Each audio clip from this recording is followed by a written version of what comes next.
Bonjour à tous, j'espère que vous allez bien. Aujourd'hui, je voulais vous parler d'un sujet qui me tient à cœur.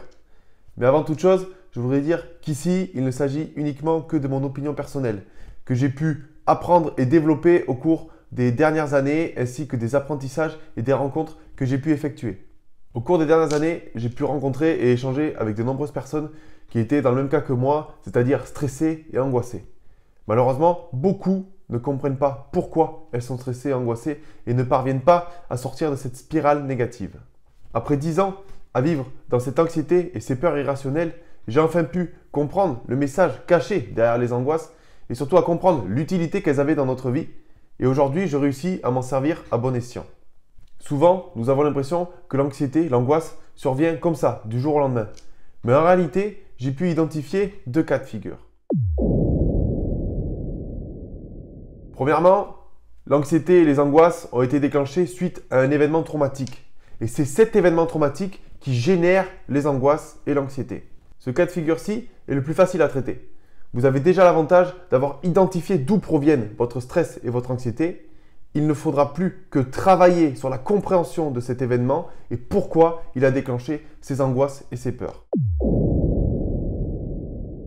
Deuxième cas un petit peu plus compliqué, l'événement traumatique est le facteur déclencheur d'anxiété et de stress.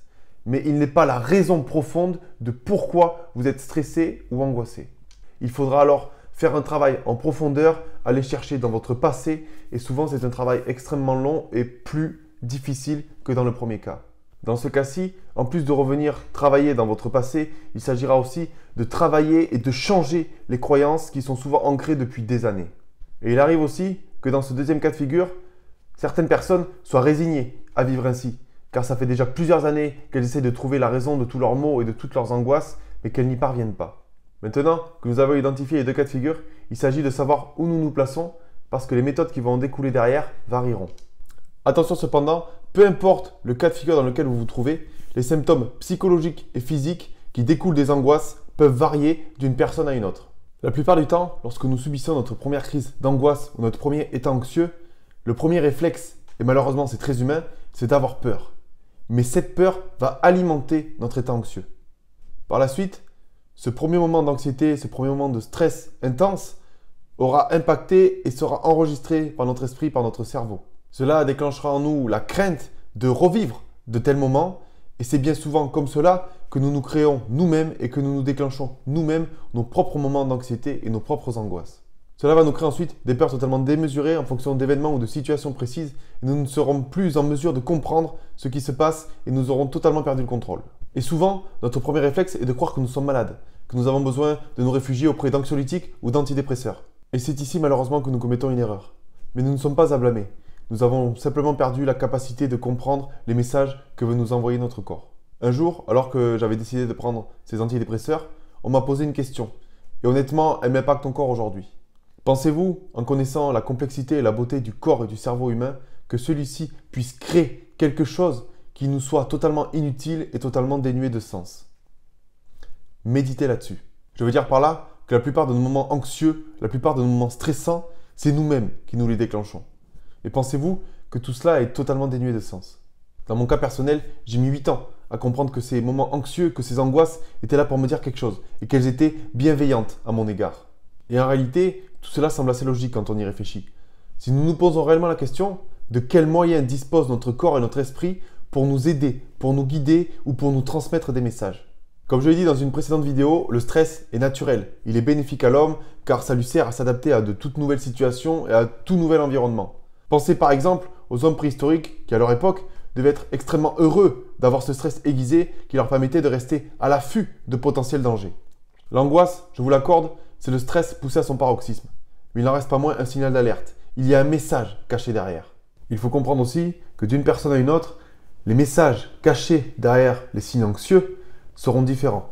C'est-à-dire que pour certaines personnes, il s'agira peut-être des blessures du passé, peut-être de votre avenir, que vous n'êtes pas aligné avec qui vous devez être et ce que vous devez faire. Peut-être qu'il s'agira de supprimer certaines personnes de votre entourage ou bien peut-être de supprimer certaines valeurs, certaines croyances que vous avez qui ne vous sont pas nécessaires. Il va s'agir là de décrypter votre vie et votre histoire pour comprendre les messages cachés derrière vos angoisses. Un point extrêmement important à comprendre, c'est que les angoisses sont bienveillantes envers vous. Cela peut sembler très difficile à entendre quand on sait ce que ça fait de vivre une crise d'angoisse, mais il faut changer cette croyance-là. Les angoisses, l'anxiété est bienveillant envers vous. C'est votre corps, votre esprit qui veulent vous apporter un message, vous délivrer une information et il faut arrêter de se battre contre elles. Arrêter de se battre contre elles, c'est aussi arrêter de se battre contre vous-même. Pour vous imaginer ce que peut représenter une angoisse, une anxiété pour l'être humain, je vais vous donner un exemple qu'on m'a déjà donné il y a quelques années. Est-ce que vous monteriez dans un avion qui ne possède aucun voyant sur son tableau de bord? Je suis sûr que non. Eh bien pourquoi voudriez-vous piloter votre corps si celui-ci n'avait aucun voyant? L'anxiété, l'angoisse, ce sont les voyants du corps humain. Elles sont là pour vous délivrer un message, pour vous faire comprendre que quelque chose ne va pas. Il faut comprendre une chose, les angoisses, l'anxiété ne sont pas la cause de vos problèmes. Ce sont les conséquences de pensées, d'actes ou d'événements passés. Pour ma part, et j'en suis très fier aujourd'hui, vivre et comprendre ces angoisses, ces anxiétés m'a permis d'être qui je suis aujourd'hui.